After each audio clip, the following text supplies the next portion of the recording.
KJ Green welcoming you to another edition of Sports from the Hoodwood for January 7th, 2023. Coming up in this New Year edition, I got a lot to cover. I'm not kidding. We got to talk about the CFP. What a crazy semifinal round. Thoughts on Damar Hamlin. A CFP prediction. NFL Week 18. A lot going on in the final week. We got all these picks to cover.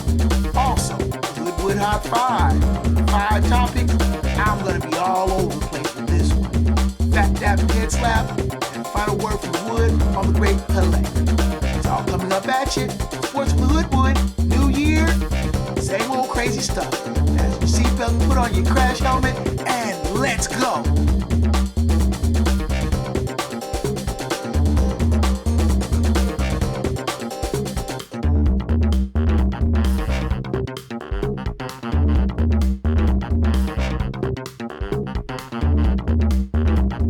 You're tuned in to Sports from the Hoodwood, the internet's foremost location for the most honest, unfiltered commentary and insight on the world of sports. Now, once again, here's Hoodwood's hometown hero, KJ Green.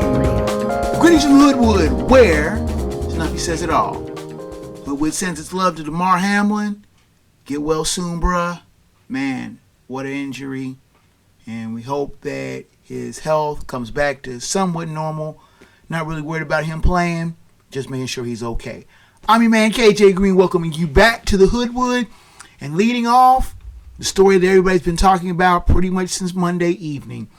The devastating injury from Bills safety Damar Hamlin after absorbing a shoulder hit from Bengals wide receiver T. Higgins, which... And I'm going to say this now before I get into anything that happened with Hamlin. Anyone who is saying anything about T. Higgins doing a football play, and this was a freak accident, and it was an accident. Anyone who's trying to put any blame on T. Higgins needs to be taken out back and slapped. Period. There's no other way of putting it. It was a football play with no malice or malicious intent. And for those who are trying to put off some sort of blame on this young man, a fine young man that is, in T. Higgins, really needs to check their position. Seriously. But let's get back into the topic of Damar Hamlin and this whole jumbled mess that this situation has basically touched off. And I'm not saying anything about Damar Hamlin. What happened, as I stressed before, was an accident. He needs to worry about getting back to being a normal functioning person in light of what was called, I read this here, Commotio Cordis, which basically was a heart arrhythmia. Basically a freak accident, the blow, his body absorbing the blow almost directly at his heart, and it basically shocked it. A 1 in a trillion chance of the right hit at the right time, or I should say the wrong hit at the wrong time, setting off a chain reaction, and the frightening scene of Hamlin collapsing on the field. I mean, I was sitting on the couch watching the game. I was typing up some stuff for the show. And, I had the game on in the background. I have no dog in the fight. I mean, even though the Hoodwood is north of Cincinnati, I'm not, openly rooting for either team. I just want to see a good game between two powerhouse teams. And when Hamlin went down, and I, like a lot of people initially, thought it was just some sort of injury, a concussion, or something like that, a weird blow. But then to watch him fall, I'll be honest, it frightened me. It really frightened me. And it harkened back to a very scary scene some 30 years earlier when Loyola Marymount's Hank Gathers collapsed on the court.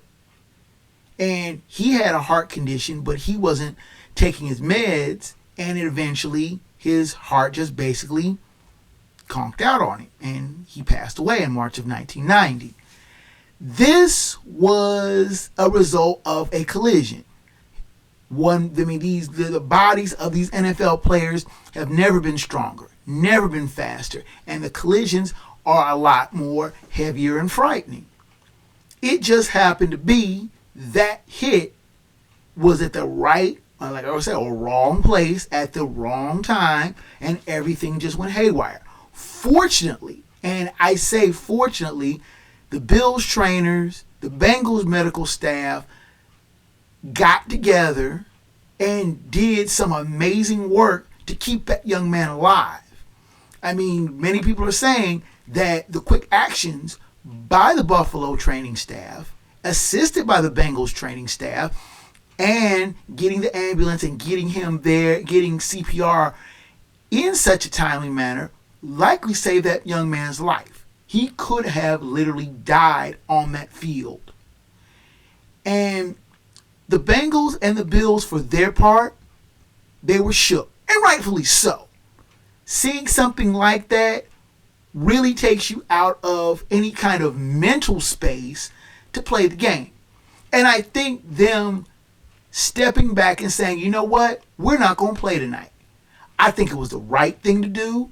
The refs at first initially said, okay, all this is done, we'll give you 5 minutes to warm back up. And the teams as a whole, as a collective whole, stepped back and was like, nah, cuz, we ain't playing tonight. We're done. And it was the right thing to do, because had those players went back out on the field not knowing what was happening, because as this show was being taped on Thursday, January 5th, now Hamlin is better. He's not fully recovered by any stretch of the imagination. He's still intubated. He's still under the very excellent care of the University of Cincinnati Medical Center. But he is moving extremities. He's awake, alert, knowing what's going on. But that was 3 days. There's been 3 days since that hit. Those players, if they had went back on the field, I can almost guarantee you there would have been more injuries, because those players would not have been mentally right. They would have not been in any kind of game shape mentally to play that game. And that was risking injuries. The teams did the right thing by walking off the field and basically putting their collective heads together and saying, we're not going to play tonight. If we restart the game, oh well. If they postpone the game, they don't play the game, oh well. We'll live with the decision. And I like the sentiment that Bengals quarterback Joe Burrow said, that they were behind the Bills 100%. Whatever they chose to do, they would follow their lead. I like that sentiment. I like that unity from the players. I mean, and they always have spoken about being in football, and especially being in the NFL, it's a brotherhood. And they showed that on Monday night, and they have continually shown that all the way around. And the city of Cincinnati, like I said, not far from where the Hoodwood is, has basically embraced not only Damar Hamlin and his family, but the Bills Mafia, and basically said, look, we're with you. We're going to take care of this kid. We are going to do the best we can to look out for him and look out for y'all. And I thought it was a absolutely beautiful scene where many people had been at the Bills Bengals game, going up to the University of Cincinnati Medical Center and holding a candlelight vigil. And you didn't see Bills fans. You didn't see Bengals fans. You saw people concerned about their brother man, concerned about a young man that they may not even known. But they were rooting for him. And a lot of people, and I'll speak about it in the Fat Dap Head Slap as well a little bit later in the show, they have rallied behind this young man and have basically embraced him. You would think he was one of their own. Yeah, I thought it was a good scene. I thought it was a very touching scene. And hopefully, as Snuffy said, Hoodwood sends its love. Get well soon, Damar. It doesn't matter if you go back to playing or not, which I'm pretty sure he probably won't.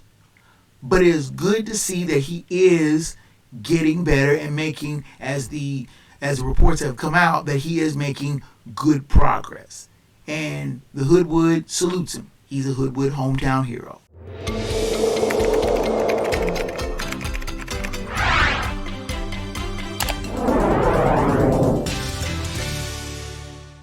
Now, let's get away from the kind of the heavy subject we've been covering the last couple of minutes, and let's what? I'm gonna launch my. The dog's gonna launch his own NFT cards. Oh, I don't understand this dog sometimes. I'm all about the Hoodwood hustle, but that is getting a little bit ridiculous. Anyway, let's look at the CFP semifinal games, which, in a word, was bonkers. The way TCU and Michigan were scoring points like they were going out of style. TCU jumping out to a big lead. Michigan fighting back. There were scooping scores, pick sixes. It was an absolute nutty game. But TCU took the fight to Michigan. Led all the way. Even though Michigan did close it to a couple of points. And there were some questionable hits here and there that you're kind of wondering, I don't know, for a game that started at 11 o'clock Arizona time, I'm telling you, people were just absolutely breathless by the time that game was over. 51-45 TCU, they advanced to the national championship, and you wonder, did Jim Harbaugh not have this team properly prepared for this game? Did they take this game against TCU for granted, thinking that they could just roll over the Horned Frogs, who, as a Big 12 team, one of the rare times you ever see a Big 12 team in the national semifinals? You have to wonder, did Michigan take TCU too light and it came back to bite them? And then by the time they tried to fight back into the game, it was too late. And you have the other semifinal, Georgia, Ohio State. Now, this was considered the main event. Georgia, the SEC champs. Ohio State, I wouldn't say just happy to be there, got the 11th hour reprieve as the 4 seed. And people thought, well, maybe Ohio State might just have a chance to beat Georgia, even though the game was in Atlanta. Even though you have Georgia, who hasn't lost a regular season game in close to 2 years, and their only loss was in the SEC championship to Alabama last year. Georgia's a juggernaut. Ohio State, while good in its own right, many people thought they were the plucky underdog. Ohio State taking the fight to Georgia. It's a game you expected. Big plays, great plays on both sides of the ball. Both Georgia and Ohio State slugging it out at the Mercedes-Benz Stadium in Atlanta. State takes a big lead. They take a 10-point lead. Now, I'm watching the game with friends, and I'm saying when Georgia was trailing 38-35 and Ohio State had the ball, inside the 10, I said, if the Bucs score, game over. It's a wrap. Because I didn't think Georgia would have enough time to come back from a 10-point deficit. If they kicked a field goal, sounding like the one guy in Coming to America, Georgia would have just enough time to get down the field. Georgia's defense makes a stand. Ohio State kicks a field goal and goes up 6. Stetson Bennett did work in that last drive. If that boy hasn't proved that he is NFL worthy, I don't know what has. Driving the dogs down the field in face of a withering Ohio State defense. Throws a touchdown pass with just over a minute to go. But you're leaving the Bucs time. CJ Stroud is a grown man. Let me tell you. And you're waiting for Ohio State. They had the last move. You figure the game has seen everything but an ending. Ohio State driving down the field. Now here's where it gets tricky. CJ Stroud runs for on a 20-yard. It wasn't a design scramble, but he scrambled. The field opens up. All the Ohio State receivers run deep. Leaves a big pocket of area for Stroud to run into. He picks up about 19 yards. Ohio State is just inside of field goal range. It's about a 50-yarder. It made absolutely no sense for Ryan Day to have Stroud throw the ball. The first one nearly got picked off. It got tipped around, and that ball hung in the air, and you could just see all the Ohio State players and fans going, no! But the ball does fall harmlessly to the turf. On third down, Stroud goes back, throws the ball, it gets pressured, throws the ball away. To me, those two plays was what cost Ohio State that game. Because had Ohio State ran the ball, which they were doing a pretty decent job at running the ball, run the ball in the middle, run the ball as a counter toward the middle, protect the ball, and push yourself a little closer to make a better angle at the field goal. Because at this point, that's what you're trying to do. You're trying to win the game with a field goal. But they threw the ball. When you're running the ball, you're forcing Georgia to burn timeouts. You're burning clock, and you're forcing Georgia to have to use their timeouts. So if the field goal is good, Georgia has no time and no timeouts to get back down the field for an equalizer. It's checkmate. But they throw the ball. And Ohio State's kicker is forced to kick a 50-yarder at an odd angle because they were on the left hash mark. Kick a 50-yarder at an odd angle to win the game. And he missed it badly. And I feel bad for the kid because, a 50-yarder under that kind of pressure ain't easy to make. And people say, well, I bet you they was kicking his ass in the locker room. I want to see somebody, any of y'all pundits, try to kick a 50-yard field goal in normal conditions. Just line it up and kick it. Nobody rushing you. Put it on a tee. You wouldn't make it. Stop lying. You wouldn't make it. To try that kick with the magnitude and gravity of the game, with 75,000 people screaming at you. Remember, this game was in Georgia. A lot of people down there were rooting for Georgia. To try to make that kick, damn near impossible. And Higgins tried, and I pat him on the back for at least giving it a good try. He missed it. But it was not the kicker's fault that Ohio State lost that game. Ryan Day should be held accountable for that team, Georgia, coming back, blowing a 10-point lead twice, letting their defense get shredded in the last part of the game. Georgia and Texas Christian will face off in the national championship. Let's take a look at it.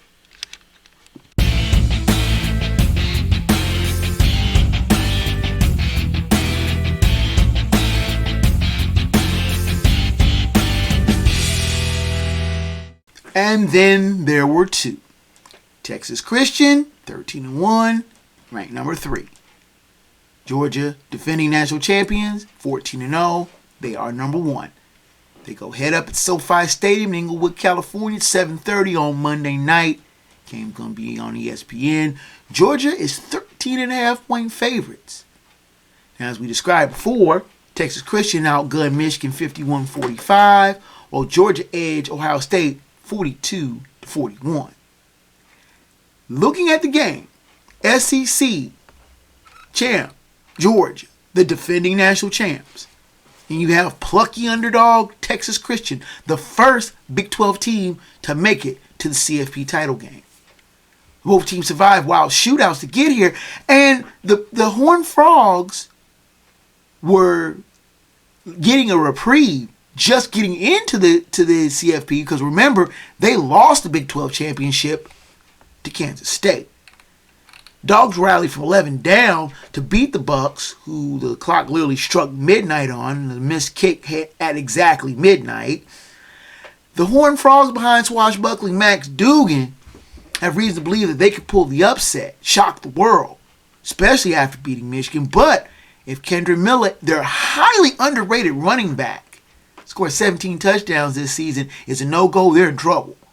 Because without a respectable running back to keep the Georgia defense honest, the Dogs are going to do nothing but pin their ears back and go full tilt at Duggan.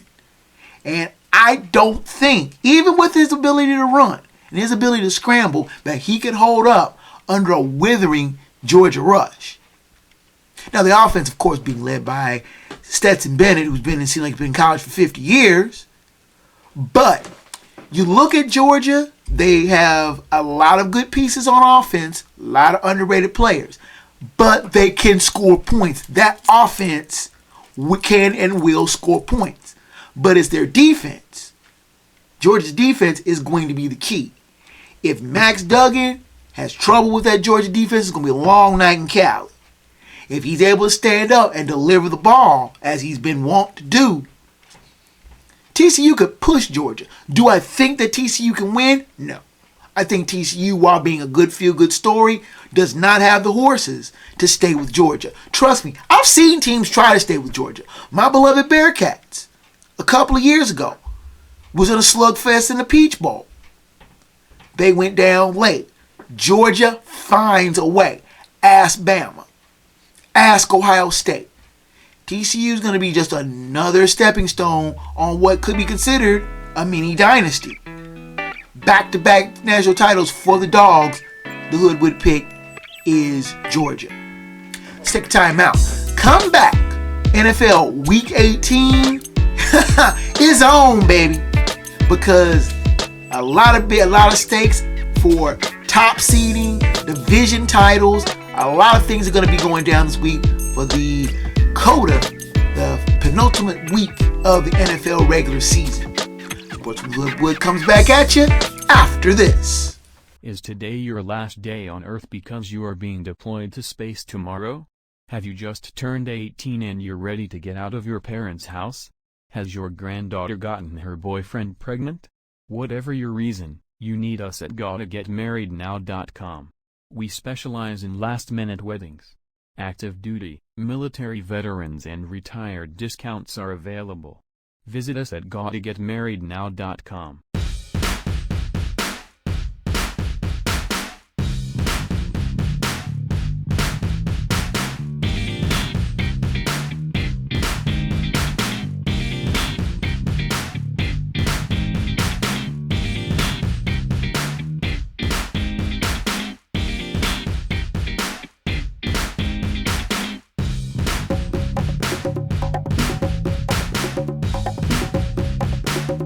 You're tuned in to Sports from the Hoodwood, the internet's premier destination for no-nonsense commentary, thorough analysis, and logical insight on the world of sports. Now here's the man that Wikipedia and Google call for sports fact checks, your host, KJ Green. Okay, cue up old Kenny Loggins' song, This Is It. 13 teams, they've already made their travel plans and golf course reservations. As they know it, this will be their last game, win or lose. Now, for 11 teams, they already know that this season will go on for at least 1 or 2 more weeks, as they have locked up playoff spots. Still, there are a lot riding on these games. For the other 8 teams left, there are 4 teams basically fighting essentially for 2 spots in the playoffs. One is a divisional title, the other was a wild card spot. Now, I'll list the playoff possibilities as they come up in each one of the picks with each game. Now, this is the best time of the year in football. With many high-stakes games, NFL's moved 2 of the games to Saturday for ABC and ESPN in lieu of them not having a Monday night game. And there are flex games already. Green Bay and Detroit has been designated as the last game of the season. And they'll be playing equally on NBC at 8:20. We'll list that later. Once again, for your review, perusal, and approval, here are the final full week slate of regular season games and prognostications of the same. Odds are being provided by ESPN for comparison and entertainment purposes only. 18 weeks in, if I got to explain to you why, you don't really need to know. You can just go ahead and lose your money, but don't come to me. Let's start out with the games on Saturday, January 7th. First game on the docket is 13-3 Chiefs at the 6-10 Raiders at Allegiant Stadium in Las Vegas. 4:30 kickoff on ABC and ESPN. The Chiefs are 9.5-point favorites. Last week, the Chiefs defeated the Broncos 27-24, while the Raiders lost to the 49ers 37-34 in overtime. The only slight playoff implications here, the Chiefs can lock up the top spot with a win. The Raiders have already been eliminated. Now, the Chiefs are looking to lock up the number 1 seed, but must beat a hated rival on the road to do so. I have knocked the Raiders all season, and rightfully so, but I will give them props as they deserve it, as a dangerous foe at the end of the season. The Chiefs have more or less dawdled and fiddled around here and there in games that don't hold their interest. Hopefully, that tendency won't come back to bite them, but I think Mahomes and company will do just enough to get a win. The pick is Kansas City. Next on the docket, we have the 7-9 Titans at the 8-8 Jaguars at TIAA Bank Field in Jacksonville. 8:15 kickoff on ABC and ESPN. The Jaguars are 6.5-point favorites. Last week, the Titans lost to the Cowboys 27-13, while the Jaguars defeated the Texans 31-3. Playoff implications are pretty clear here. The winner of this game clinches the AFC South title, number 4 seed, and hosts the wild card game next week. How are the Titans still in this? Somebody please tell me. They have dropped 6 straight to plummet from a contender to an also-ran. But here they are, still with a shot. Now they face a surging Jags team that have won 5 of 6, 4 straight, and have thumped the Titans in their own crib on the way 3 weeks ago. Exercised some demons by breaking a 9-game skid against the Texans last week with a no-doubt rout in Houston. I have doubted the Jags many a time this season. I have gone on the record saying that I wasn't going to pick them anymore. But this time, the Jags are at home and are clearly the better team on both sides of the ball. And with the Titans still uncertain about their quarterback situation, as we tape here, Joshua Dobbs will get the starting nod. It lines up almost too good for the Jags.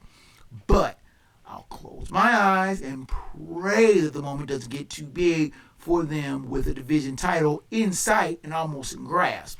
I think they cash in the opportunity and clinch in front of a happy home crowd. The pick is Jacksonville. Let's turn to the Sunday game, shall we? This is a both Fox and CBS doubleheader, so it'll be all-day football on both networks. First game on the docket is 8-8 Buccaneers taking on the 6-10 Falcons at Mercedes-Benz Stadium in Atlanta. 1 o'clock kickoff on Fox. The Falcons are 6-point favorites, 6.5-point favorites. That is not a misprint. I checked that 3 times. I'm like, wait a minute. The Falcons are favored? Does that make sense?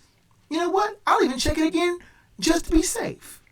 I pop on this and I look at this and I see that, yes, the Falcons, I will stand corrected. They are favored, but right now as we tape, and I'll change it on the screen, the Falcons are 4-point favorites in this game as we tape this show. Last week, the Buccaneers defeated the Panthers 30-24, while the Falcons defeated the Cardinals 20-19. There are no playoff implications in this game. Tampa has clinched the NFC South and is locked into the 4 seed, hosting a wild card round game next week. The Bucs scoring points, winning? Are you serious? Yeah, break up the Bucs. The Bucs scored 30 points, fueled by a 20-point fourth quarter to rally to beat the Panthers and finally lock down the NFC South. Now, for aesthetic purposes, it would look a whole lot better if the Bucs knocked off the Falcons and finished with a winning record, but you can't be sure the Bucs will rest players ahead of an anticipated matchup with either the Pokes or the Eagles next week. I'm going to guess that the Bucs will play just good enough to finish with a winning record. The pick here is Tampa Bay. Next on the docket, we have the 8-8 Patriots taking on the 12-3 Bills at Highmark Stadium in Orchard Park, New York. 1 o'clock kickoff on CBS. The Bills are 7.5-point favorites. Last week, the Patriots defeated the Dolphins 23-21, while the Bills-Bengals game was postponed. Now, the playoff implications are that the Patriots will clinch a playoff berth with a win and a Dolphins loss. Now, this is a game that's going to be really tough to pick. You can't be totally sure if the Bills are going to be mentally in it after a very trying week, if they will be ready to come out and play a game with these serious implications. Now, I'm going to roll the dice again and say that the Bills will come out strong for their hurt teammate and take the fight to the Pats, who are hanging on to the slimmest of playoff hopes. The pick here is Buffalo. Next on the docket, we have the 12-4 Vikings taking on the 3-13 Bears at Soldier Field in Chicago. 1 o'clock kickoff on Fox. The Vikings are 7.5-point favorites. Last week, the Vikings lost to the Packers 41-17, while the Bears lost to the Lions 41-10. Now, the playoff implications here is the Vikings clinching number 2 seed with a win and 49ers loss. The Bears have long since been eliminated from playoff contention. Both teams coming in off of awful losses on the road, to be sure, but the Vikings looking forward to the postseason, while the Bears are just looking forward to being it all over with. The Bears are going with journeyman Nate Peterman at quarterback. Is he still in this league? Nate Peterman? Good Lord. Which is pretty much akin to waving a surrender flag on any kind of competitiveness. Look for the Vikings to bounce back strong, get right for the playoffs. Picks Minnesota. That is the Hoodwood lock of the week. Next on the docket, we have the 10-6 Ravens taking on the 11-4 Bengals at Paycor Stadium in Cincinnati. 1 o'clock kickoff on CBS. The Bengals are 7-point favorites. Last week, the Ravens lost to the Steelers 16-13 while the Bengals-Bills game was suspended. Now, the playoff implications are still a little murky. At the time of this taping, they still had not decided if they were going to call the Bengals-Bills game a no contest or reschedule the game. If they call the game a no contest, the Bengals have already clinched the AFC North and will host the playoff game next week. If the game is still going to be determined if it's going to be played, if the Bengals beat the Ravens, they win the AFC North. The winner of the game will win the AFC North. Now, as I'm taping this, I am assuming that the Bengals have clinched the AFC North. So we'll go with that. That the Ravens will be hella salty after more or less being told they have no shot at winning the AFC North with the game being declared a no contest tie. Even if they beat the Bengals for the second time. That said, I don't think that they can do that anyway. Lack of solid quarterback will hurt the Ravens, as Tyler Huntley, while serviceable, is not Lamar Jackson. And he will struggle at times racking up points, which is not a good formula against a Bengals offense that is humming under the stewardship of Joe Burrow and have won 7 in a row. I think the Bengals continue to roll and may be facing this team again in a week or less. The pick is Cincinnati. Next on the docket, we have the 2-13-1 Texans taking on the 4-11-1 Colts at Lucas Oil Stadium in Indianapolis. 1 o'clock kickoff on CBS. The Colts are 2.5-point favorites. Last week, the Texans lost to the Jaguars 31-3, while the Colts lost to the Giants 38-10. No playoff implications. Both teams have long since been eliminated from playoff contention. These are two teams that just wanted it all be over. I said that I didn't think the Colts would win another game. I'm sticking by that prediction. Even against the sorry Texans, the pick is Houston. Next on the docket, we have the 7-9 Jets taking on the 8-8 Dolphins at Hard Rock Stadium in Miami Gardens, Florida. 1 o'clock kickoff on Fox. The Dolphins are 2.5-point favorites. Last week, the Jets lost to the Seahawks 23-6, while the Dolphins lost to the Patriots 23-21. Playoff implications here, the Jets have already been eliminated from playoff contention. The Dolphins need to win, or the Patriots lose to clinch the number 7 seed. The Jets' once promising season has collapsed under the weight of a virtually non-existent offense. They hit South Beach to face a Dolphins team that, despite a stunning fade, still has a shot to make the postseason. But it's anyone's guess who will be at quarterback, with Tua Tagovailoa a no-go and Teddy Bridgewater a serious question mark with a bum pinky. Could Mike Glennon, is he still in this league? Mike Glennon be the Fins' saving grace to get them in the playoffs? Stranger things have happened. The pick is Miami. Let's take a time out. Come back with the rest of the 1 o'clock games, as well as all the late games and the primetime game for this Week 18. Sports from the Hoodwood continues after this. Your New Year's resolution for 2023 is to follow me, The Real Rajim, and The Real DJ Dream on Facebook and Instagram. And have an outstanding new year.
You're tuned in to Sports from the Hoodwood, the internet's foremost location for the most honest insight, thorough analysis, and unfiltered opinion on the world of sports. Now, once again, here's the man of the hour, After Hours, your host, KJ Green. You are back in the Hoodwood, and let's continue with Week 18 NFL picks. Next on the docket are the 6-10 Panthers taking on the 7-9 Saints at Caesars Superdome in New Orleans. 1 o'clock kickoff on Fox. The Saints are 3.5-point favorites. Last week, the Panthers lost to the Buccaneers 30-24, while the Saints defeated the Eagles 20-10. There are no playoff implications in this game. Both teams have been eliminated from contention. The Panthers' shot at winning week at NFC South crumbled when the Bucs hung 20 on them in the fourth and pulled away from a tight game. They, like the Saints, are playing out the string. The home team is in good spirits after winning a slug-it-out game in Philly and should finish strong. The pick is New Orleans. Next on the docket, we have the 7-9 Browns taking on the 8-8 Steelers at Acrisure Stadium in Pittsburgh. 1 o'clock kickoff on CBS. Note, I finally got the name of the pronunciation of the stadium right. It's Acrisure. The Steelers are 3-point favorites last week. The Browns defeated the Commanders 24-10, while the Steelers defeated the Ravens 16-13.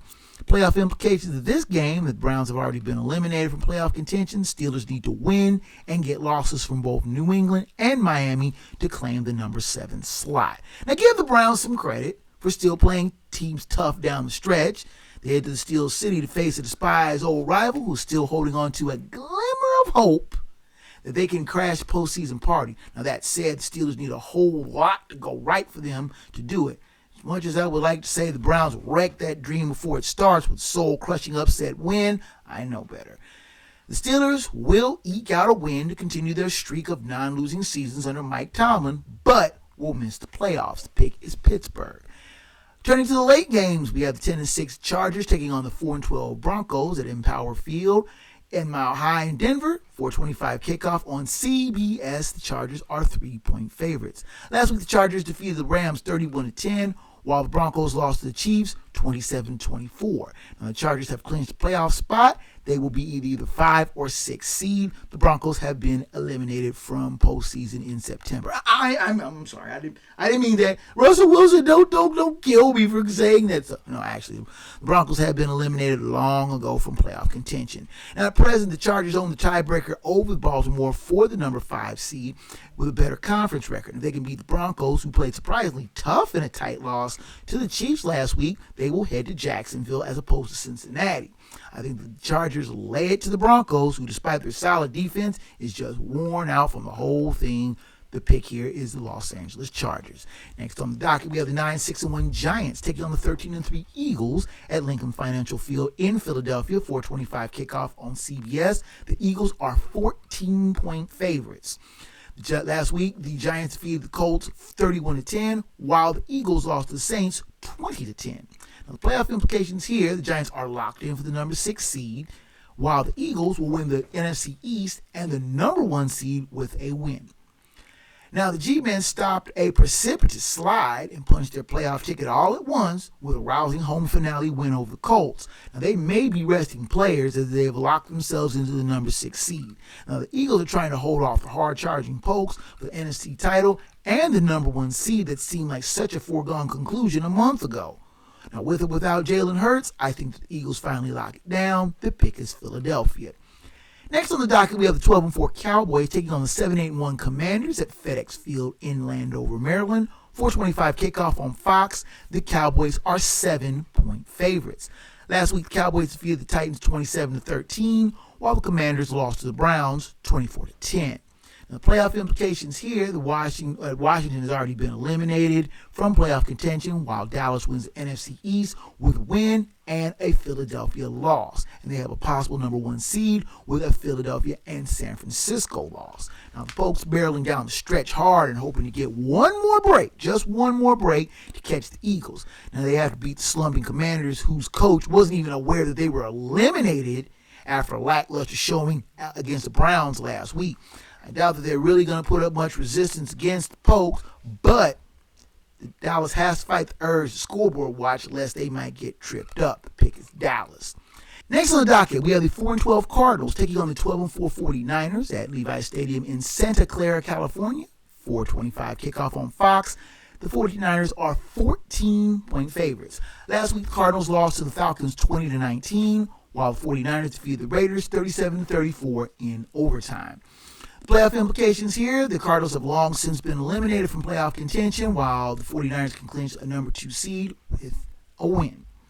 Now, the Cards played tough, but was still on the wrong end of another close one. They will be headed to the Bay to face a Niners team that hasn't lost in over 2 months. The game, plain and simple, won't be pretty, though the Niners will likely rest a lot of players ahead of their home playoff game next week.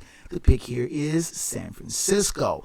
Next on the docket, we have the 5-11 Rams taking on the 8-8 Seahawks at Lumen Field in Seattle. 4:25 kickoff on Fox. The Seahawks are 6-point favorites. Last week, the Rams lost to the Chargers 31-10, while the Seahawks defeated the Jets 23-6.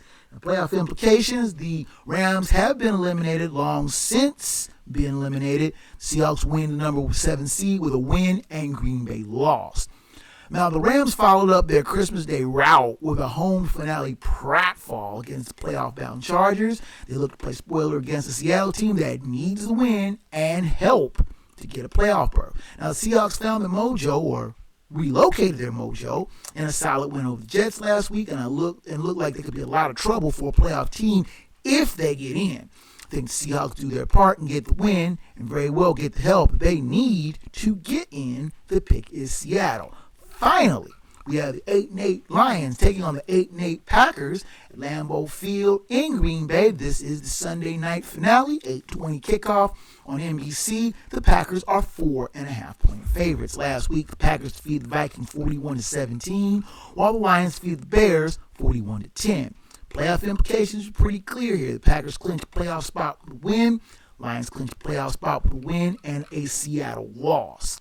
Now, the Packers carry themselves like they know it's a foregone conclusion. They are so used to coming into big games on the frozen tundra of Lambeau Field and getting the win that they need, especially their usual pushover opponent in the Lions. But wait, these ain't the usual Motor City Kitties. Their offense has been white hot under Jared Goff, and their defense has played solid.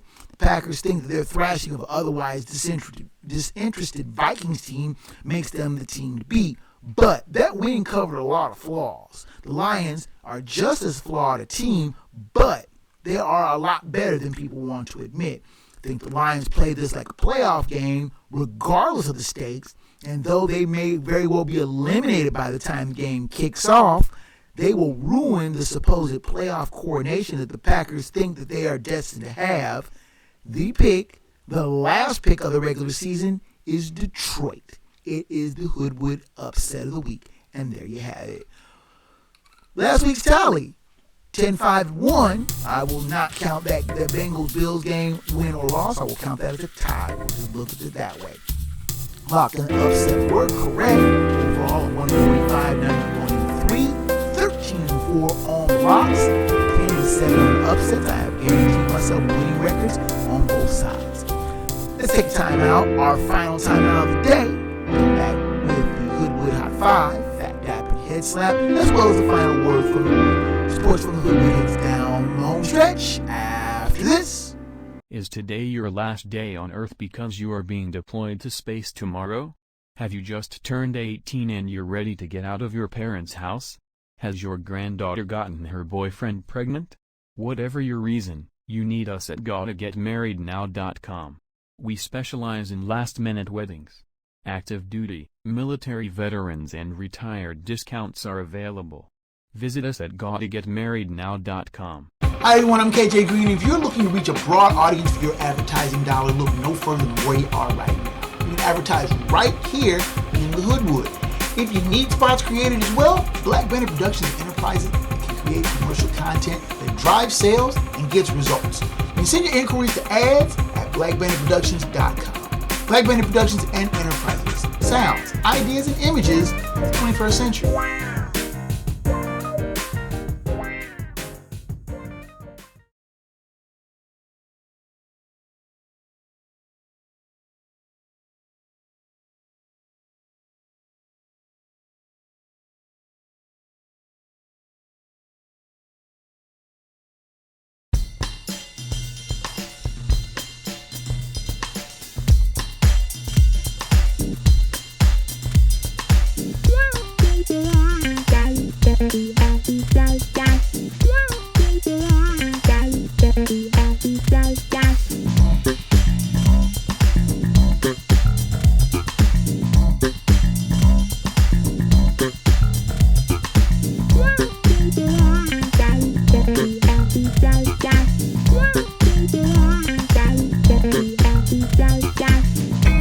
into Sports from the Hoodwood, the internet's foremost location for no-nonsense commentary, insight, and opinions on the world of sports.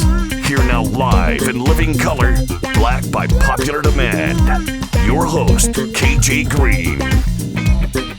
Rounding third and headed for home here in the Hoodwood. Let's finish up strong with the Hoodwood Hot 5, Phat Dapper Head Slap, and the final word from the wood. Leading off with the Hoodwood Hot 5 is a proposal that makes absolutely no sense to me. A 90-team NCAA tournament? Are you kidding me? The NCAA has put a proposal up to expand its men's basketball tournament from 68 to 90 teams within the next 3 to 5 years. Me, myself, I'm going to just say one thing. Entre nous, no bleeping way. You are messing up the essence of the tournament. The tournament as it stands now is perfect. 3 weekends. You count the first 4. Team has to win 7 games to get to win the tournament. Most other teams have to win 6. But still, you have 3 weekends. Thursday, Friday, Saturday, Sunday. The next weekend, the Sweet 16 and Elite 8. Thursday, Friday, Saturday, Sunday. And then you have the championship, Saturday and Monday. Every college team wants to get to that final Monday. And you're going to ruin it by putting an extra weekend of games in. Where are you going to put these games at? You going to put another round in? Have buys now? Stupidity. Leave well enough alone. This is nothing but a cash grab by the NCAA. They're trying to make as much money, squeeze as much money out of that TV contract as they can. More games, more money. That's all it is a cash grab. Don't do it. Our second item on the Hoodwood Hot 5 is Rafael Devers getting a $331 million extension from the Boston Red Sox. Now, you think that the Boston Red Sox have lost J.D. Martinez. They lost Xander Bogaerts. They lost Mookie Betts. All of the core of their powerful lineup was hitting the bricks, going out the door in free agency. Even though Mookie Betts they traded, but they didn't get a lot on that. It was a poor trade. Back to no corner. They're going to have, if they didn't sign Rafael Devers, their core 4 was core gone. And Devers knew that. He knew he could ask for a lot of money, especially with the kind of money that cats like Carlos Correa is getting. Especially with money that cats like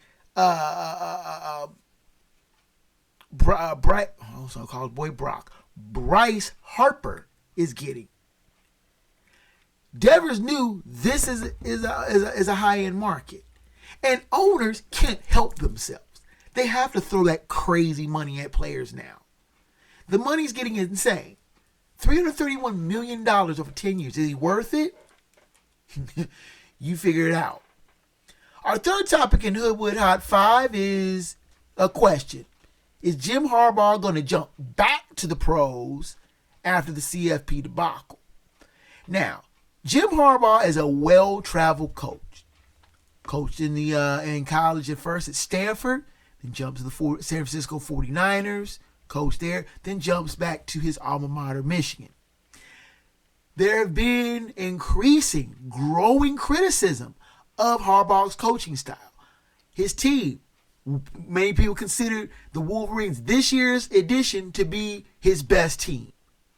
Undefeated, rolls through the Big Ten, smashes Ohio State, eviscerates Purdue, and overmatched Purdue in the Big Ten championship game, and is a no doubt number 2 team going into the national semifinals against a team that you figured that they could beat in TCU. We've already detailed this earlier, what happened, but Michigan comes up short in the CFP for the second straight year.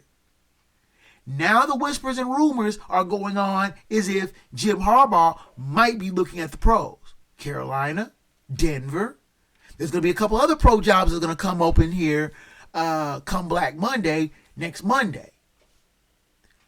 Will Jim Harbaugh jump to one of those pro jobs? I think he will, because I think he's done all he can do at Michigan.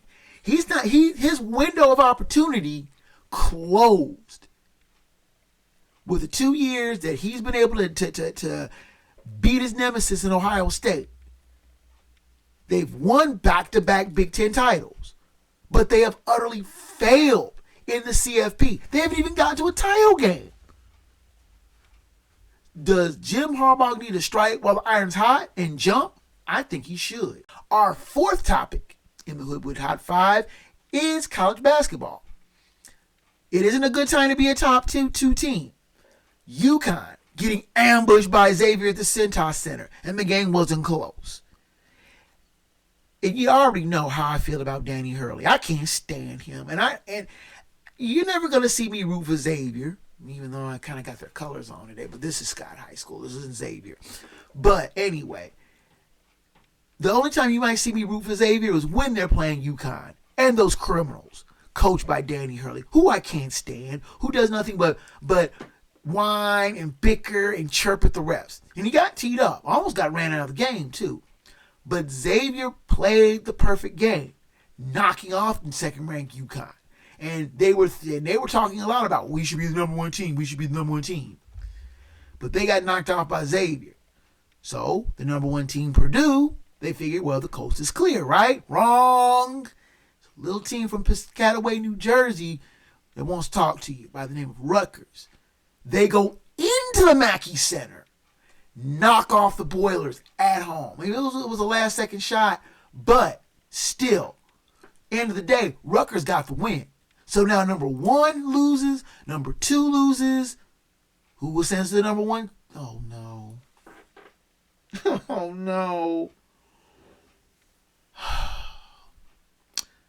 And I'm always talking about criminals and talking about UConn's a bunch of criminals and such so forth. That means the Houston Cougars will likely be the number one team. Kelvin Sampson, whom I can't stand, and those damned Houston Cougars with one loss will be the number one team come next Sunday. Shame. I just don't like it.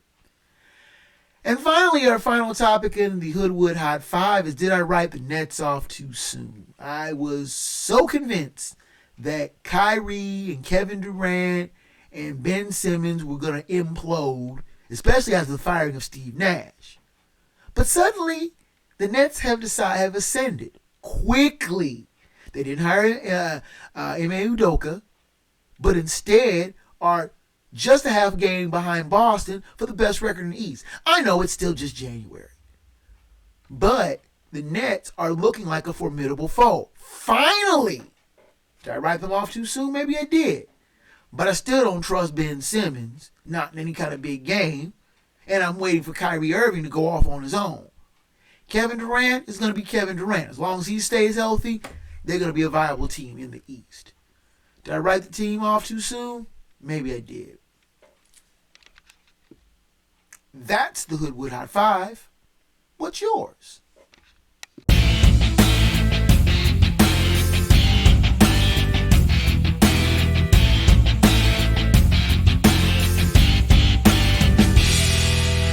Let's turn to the Phat Dap and Head Slap of the Week. The Phat Dap, of course, go to those who donated to Damar Hamlin's GoFundMe page, who blew it up from $2,900 to over $6 million in a little less than 2 days. Now, when I'm taping this segment, it's Wednesday evening, about 48 hours since his injury.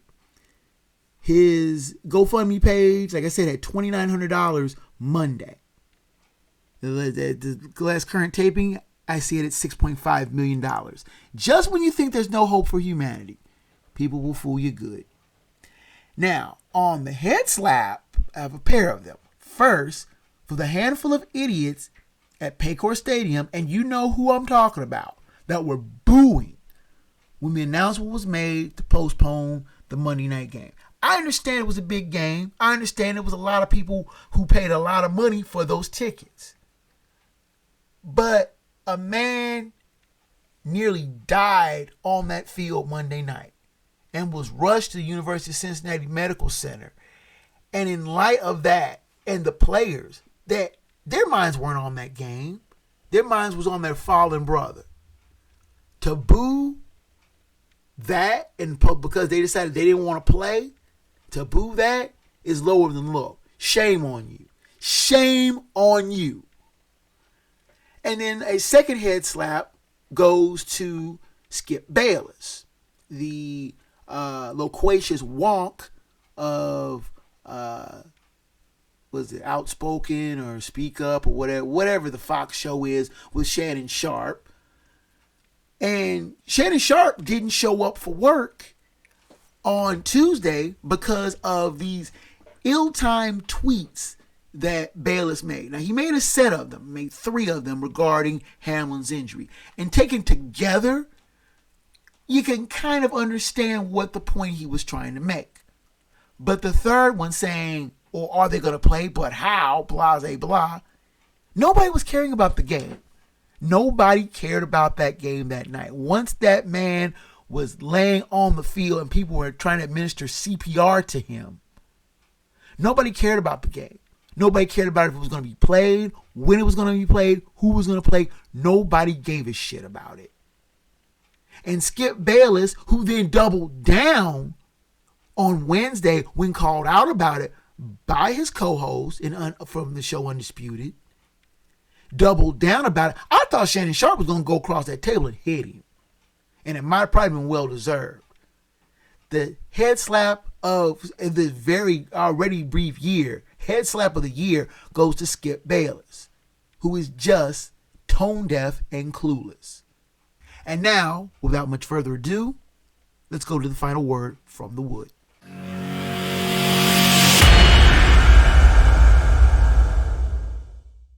On October 1st, 1977, soccer icon Pele took his final bow on a soccer pitch, playing for the NASL, forerunner of MLS's New York Cosmos.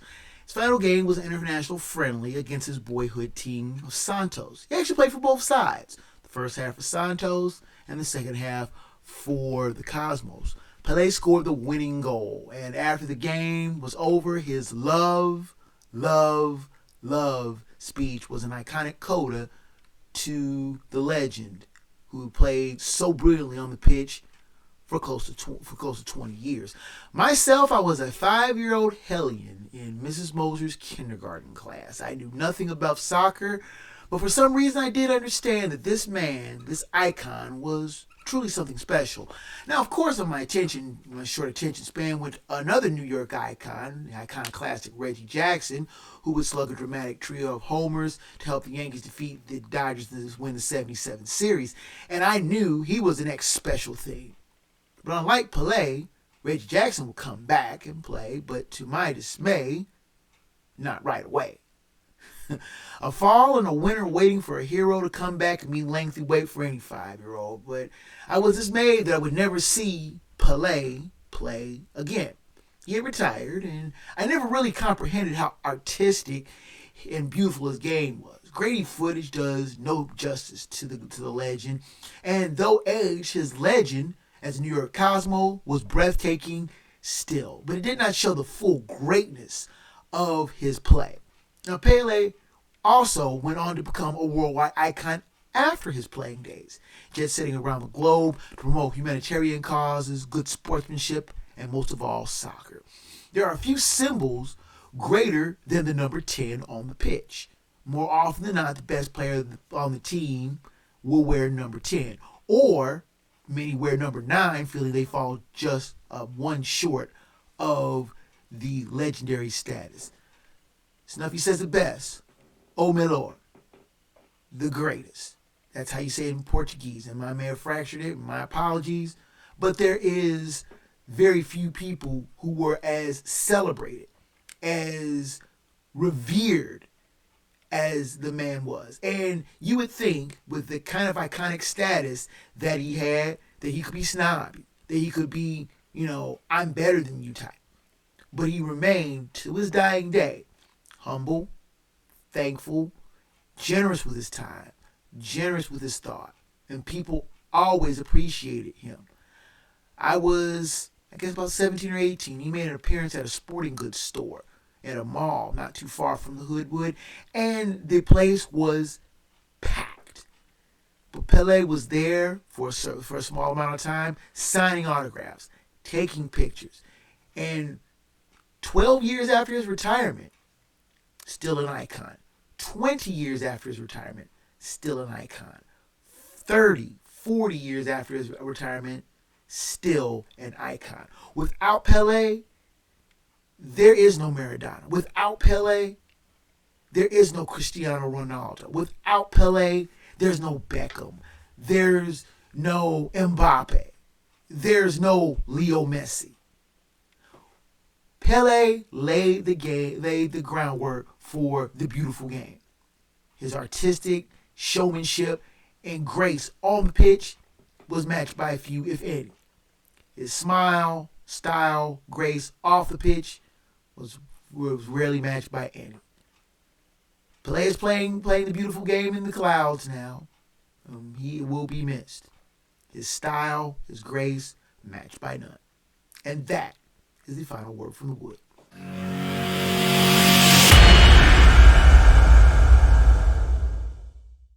Now, with the music coming up in the background, you know that means that your time here in the Hoodwood is just about done. And I thank you so much for your visit again this week. Now, the show's email is kjgreen@sportsfromthehoodwood.com. Please send me emails regarding show topics, questions, comments on the show, and both praise and criticism. I welcome your correspondence, and I'll try to get back to you in the most expeditious manner. The show's website is sportsfromthehoodwood.com, which has a back catalog of the show, both audio and video forms, running back 10 years.